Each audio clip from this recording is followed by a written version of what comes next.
प्रणाम भगवन। ओम श्री गुरुवे नमः।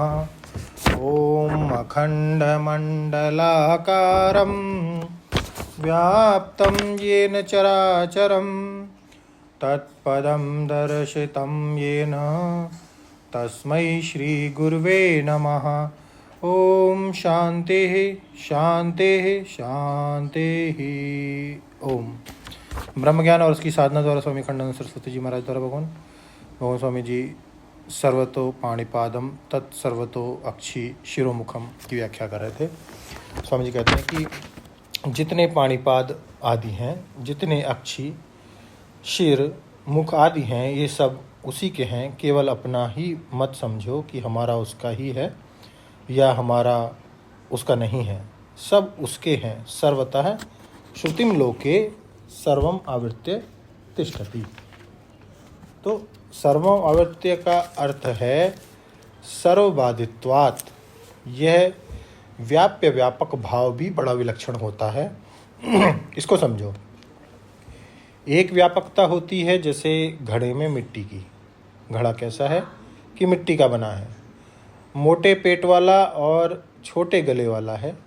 ऐसे ही तो हम लोग भी घड़े हैं। छोटा घड़ा और बड़ा घड़ा दोनों ही होते हैं। तो जैसे घड़े में माटी, एक व्यापकता यह है। दूसरी व्यापकता है जैसे तरंग में पानी। तीसरी व्यापकता है जैसे लोहे के गोले में आग। चौथी व्यापकता है जैसे चिंगारी में आग। पांचवी व्यापकता है जैसे सांस में वायु। और छठी व्यापकता है जैसे घटाकाश में महाकाश।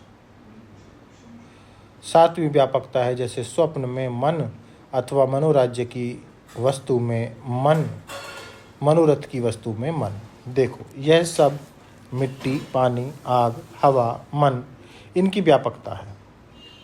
परंतु एक आठवीं व्यापकता भी भ्रांति की व्यापकता, यह इन सब व्यापकताओं से विलक्षण होती है। भ्रांति की व्यापकता जैसे भ्रांति सिद्ध सर्प में रज्जु की व्यापकता। असल में यहाँ सर्प कोई दूसरी चीज नहीं है जिसमें रज्जु व्यापक हो गया। यहाँ तो तत्वज्ञानी की दृष्टि में जो रज्जु है वही भ्रांति की दृष्टि से सर्प है। उसमें रज्जु व्यापक नहीं है। वस्तु एक ही है। ज्ञानी की दृष्टि में रज्जु है, सर्प नहीं है। और अज्ञानी की दृष्टि में सर्प है, रज्जु नहीं है। इसलिए वहाँ सर्प और रज्जु का व्याप्य व्यापक भाव नहीं है।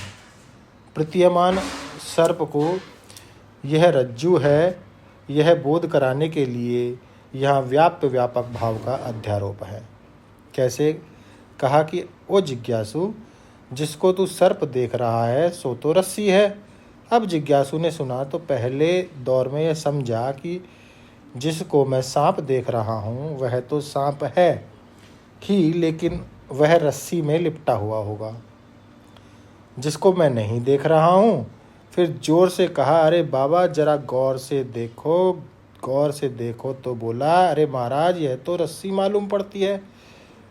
कहा, मालूम क्या पड़ती है, वह तो रस्सी ही है। तो बोले, फिर वह सर्प कहाँ गया? तो देखो, नितांत अज्ञान काल में सर्प ही है, रस्सी नहीं। और नितांत ज्ञान काल में रस्सी ही है, सर्प नहीं। और मध्य काल में जब महात्मा के वचन से रज्जु का परोक्ष ज्ञान हुआ, उस समय चित्त में व्याप्य व्यापक भाव की कल्पना हुई कि सर्प में रज्जु व्यापक है। इस प्रकार सर्वतः पाणिपादम तत्सर्वतो अक्षी शिरोमुखम। इसमें ये पाणिपाद, अक्षी, शिर, मुख आदि संसार है। अज्ञानी की दृष्टि में यह संसार सत्य है। अज्ञ की दृष्टि में केवल संसार सत्य है, परमात्मा नहीं है। और ज्ञानी की दृष्टि में केवल परमात्मा सत्य है, संसार नहीं है। और मध्यवर्ती की दृष्टि में अपनी दृष्टि से तो संसार है और गुरुजी की दृष्टि से परमात्मा है। तो समन्वय क्या किया कि गुरुजी वाला परमात्मा हमारे देखने वाले संसार में व्यापक होगा और संसार व्याप्य होगा। व्याप्य व्यापक भाव जो है वह अध्यारोप सिद्ध है। और जब इसका अपवाद कर दिया जाता है तब मूल वस्तु में व्याप्य व्यापकता मिथ्या हो जाती है। तेजो बिंदु उपनिषद में यह वचन आया है। व्यापकता मिथ्या है। इस जगत के साथ परमात्मा का व्यापक संबंध नहीं है। अरे यह तो स्वरूप ही है, इसमें संबंध की क्या कल्पना, केवल परमात्मा है।